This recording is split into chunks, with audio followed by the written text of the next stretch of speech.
Hi friends, welcome to our channel. நம்ம இன்றைக்கி gold ப்ராசஸில் செம்பருத்தி பூ சோப்பு செய்ய போகிறோம். நான் வந்து செம்பருத்தி பூ ஜூஸ் எடுக்க போகிறதில்ல. இன்றைக்கி வந்து செம்பருத்தி பூ பவுடர் வச்சு செய்ய போகிறேன். வாங்க எப்படி செய்கிறதுன்னு பார்க்கலாம். நான் வந்து லை சொல்யூஷன் ரெடி பண்ணி வச்சுருக்கேன். 14 கிராம் அளவுக்கு நான் காஸ்டிக் சோடா எடுத்து அதில் டபுள் மடங்கு வாட்டரை ஊற்றி அது வந்து ரூம் டெம்பரேச்சருக்கு வந்ததுக்கு அப்புறம் ஃபில்டர் பண்ணி எடுத்து வச்சுருக்கேன். அதை வந்து இப்போ நான் ஆயில் கூட சேர்த்துக்கிறேன். நான் இன்றைக்கி செய்ய போகிறது 100 கிராம் சோப்பு தான். 100 கிராம் அளவுக்கு தான் நான் ஆயில் எடுத்திருக்கேன். அது என்னென்ன ஆயில் அப்படின்னா coconut oil, castor oil, sunflower oil, rice பிரான் ஆயில், பாம் ஆயில். இந்த 5 ஆயிலை மட்டும் நான் 100 கிராம் அளவுக்கு எடுத்திருக்கேன். நான் எந்தெந்த அளவில் எடுத்திருக்கேன் ஒவ்வொரு ஆயிலும் அப்படிங்கிறத நான் டிஸ்கிரிப்ஷனில் கொடுக்குறேன், செக் பண்ணி பாருங்கள். நான் ஏன் இன்றைக்கி 100 கிராம் சோப் செஞ்சு காமிக்கிறேன் அப்படின்னா, நிறைய பேர் வந்து டவுட் கேட்குறீங்க. நான் இப்போ வந்து 1/2 kg செஞ்சு காமிச்சிருக்கேன், 1 kg 2 kg செஞ்சு காமிச்சிருக்கேன். அதை விட நான் வந்து 100 கிராமில் நான் உங்களுக்கு செஞ்சு கொடுத்தா அது உங்களுக்கு ரொம்ப புரிஞ்சுக்கிறதுக்கு ஈஸியாக இருக்கும்னு நினைக்கிறேன். இப்போ நான் 100 கிராமுக்கு நான் எப்படி எந்தெந்த மெஷர்மெண்ட்டில் ஆயில், காஸ்டிக் சோடா, தண்ணி, பவுடர் எல்லாம் எப்படி எடுக்கிறனோ, நீங்கள் இப்போ 1/2 kgக்கு செய்கிறீங்க, 500 கிராமுக்கு செய்கிறீங்க அப்படின்னா நீங்கள் இதிலேருந்து 5 மடங்காக எடுத்துக்கோங்க. 1 கிலோ எடுக்கிறீங்கன்னா இதிலேருந்து 10 மடங்காக எடுத்துக்கோங்க. அது வந்து உங்களுக்கு ஈஸியாக இருக்கும் அப்படிங்கிறதுக்காக தான் நான் இன்றைக்கி 100 கிராமில் செஞ்சு காமிக்கிறேன். ஃபஸ்ட்டு ஆயிலை வந்து நல்லா மிக்ஸ் பண்ணிவிட்டு அதுக்கப்புறம் லை சொல்யூஷனை சேர்த்தி அதை ஒரு 5 மினிட்ஸ் கையில் நல்லா மிக்ஸ் பண்ணிக்கணும்.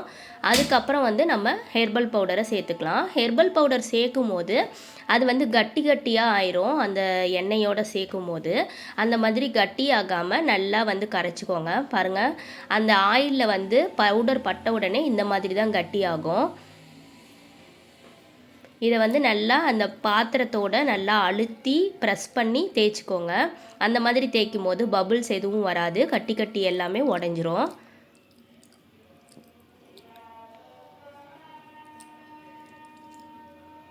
நம்ம கையிலேயே நல்லா மிக்ஸ் பண்ணணும். 100 கிராமுங்கிறதுனால பிளெண்டர் அதிகமாக யூஸ் பண்ண முடியாது.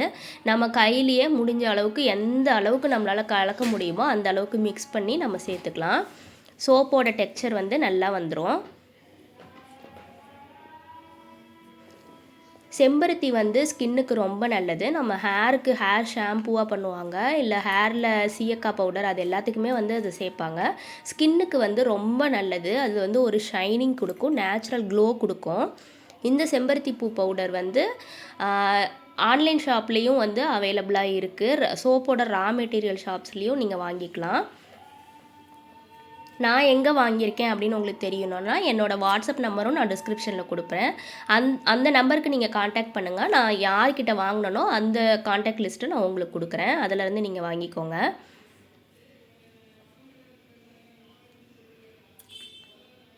ஆல்ரெடி நிறைய பேர் கமெண்ட்டில் கேட்டிருக்கீங்க, ஒவ்வொரு பொருளும் நான் எங்கே வாங்குகிறேன் அப்படிங்கிற டீட்டெயில் சொல்லுங்கள் அப்படின்ட்டு. அதை வந்து நான் கமெண்ட்டில் சொல்ல விரும்பலை. அதனால தான் நான் ஒவ்வொருத்தருக்கும் என்னோடய நம்பரை காண்டாக்ட் பண்ணுங்கள் அப்படின்னு சொல்லியிருப்பேன். உங்களுக்கு எந்த டவுட்டாக இருந்தாலும் சரி என்னோடய நம்பருக்கு நீங்கள் வாட்ஸ்அப்பில் மெசேஜ் பண்ணுங்கள். அப்படி இல்லைன்னா கால் கூட பண்ணுங்கள், நான் அட்டன் பண்ணுவேன். இந்த மாதிரி நம்ம மிக்ஸ் பண்ணி நல்லா எடுத்து ஆட்டி பார்க்கும்போது அதில் வந்து லைட்டாக ஒரு லைன் மாதிரி ஃபார்ம் ஆகும். அது வந்து கொஞ்சம் கெட்டி ஆயிடுச்சுன்ட்டு அர்த்தம். அந்த மாதிரி ஆச்சுன்னா நம்ம வந்து மோல்டில் போர் பண்ணிக்கலாம். இந்த மாதிரி சுற்றி நல்லா எடுத்து விட்டு மிக்ஸ் பண்ணணும். நம்ம மிக்ஸ் பண்ணும்போது நல்லா மிக்ஸ் ஆன மாதிரி தெரியும், ஆனால் வந்து நீங்கள் ஊற்றும் போது உங்களுக்கு தெரியும். அப்படி இல்லைன்னா சோப்பில் வந்து மேலே அந்த மிக்ஸ் ஆகாதது எல்லாமே வந்து பபுள் மாதிரி கட்டியாக சோப்பு மேலே உங்களுக்கு தெரியும். அந்த மாதிரி இருக்கும்போது சோப்போட டெக்ஸ்சர் வந்து நல்லா இருக்காது. நீங்களும் கஸ்டமருக்கு வந்து ஒரு சாட்டிஸ்ஃபேக்ஷனோட கொடுக்க முடியாது. அதனால் நம்ம மிக்ஸ் பண்ணுறதுல தான் எல்லாமே இருக்குது. நல்லா மிக்ஸ் பண்ணிக்கணும். நான் எல்லா மெஷர்மெண்ட்டுமே டிஸ்கிரிப்ஷனில் கொடுக்குறேன், நீங்கள் செக் பண்ணி பார்த்துக்கோங்க. நான் எப்போவுமே சொல்கிறது தான், நீங்கள் ஃபஸ்ட்டு வந்து எந்த ஃப்ளேவரில் சோப்பு செய்ய ஆரம்பித்தாலும் ஃபஸ்ட்டு நீங்கள் ட்ரை பண்ணுறீங்க அப்படின்னா அதை வந்து 100 கிராமாக செஞ்சு பழகுங்க. அப்போ தான் வந்து எந்தெந்த ஆயில் எந்தெந்த மாதிரி ரியாக்ட் ஆகுது அப்படிங்கிறது உங்களுக்கு தெரியும். அந்த மெத்தடில் ஒரு கால்குலேஷன் வந்து ஃபிக்ஸ் பண்ணிட்டீங்க அப்படின்னா அந்த ஃப்ளேவரை மட்டும் நீங்கள் சேஞ்ச் பண்ணிவிட்டு அதே ஆயில்ஸு அதே மெஷர்மெண்ட்டில் வச்சு நீங்கள் ஈஸியாக ஃப்ளேவரை மட்டும் மாற்றிக்க முடியும்.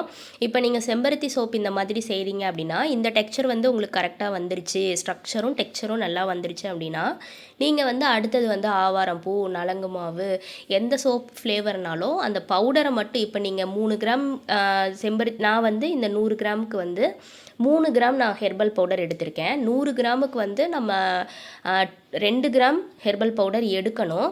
நான் வந்து 3 கிராமாக எடுத்திருக்கேன். அது ஏன் அப்படின்னா இப்போ நம்ம ஆயில் மட்டும்தான் 100 கிராம் எடுத்திருக்கோம். காஸ்டிக் சோடா, வாட்டரு எல்லாம் சேர்த்து நமக்கு 140 கிராம் வரும். அந்த 50 கிராமுக்கு நான் கணக்கு வச்சு இன்னும் 1 கிராம் சேர்த்துருக்கேன். ஸோ ஹெர்பல் பவுடர் வந்து 3 கிராம் எடுத்திருக்கேன்.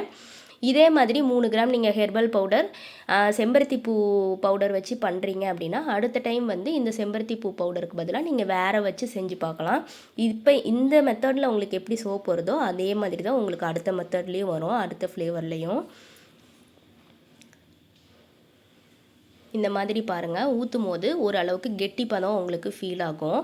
அந்த மாதிரி ஆயிடுச்சுன்னா நம்ம மோல்டில் ஊற்றிக்கலாம். மோல்டில் ஊற்றுறதுக்கு முன்னாடி மோல்டை வந்து ஐபிஏ யூஸ் பண்ணி ஸ்ப்ரே பண்ணிக்கணும்.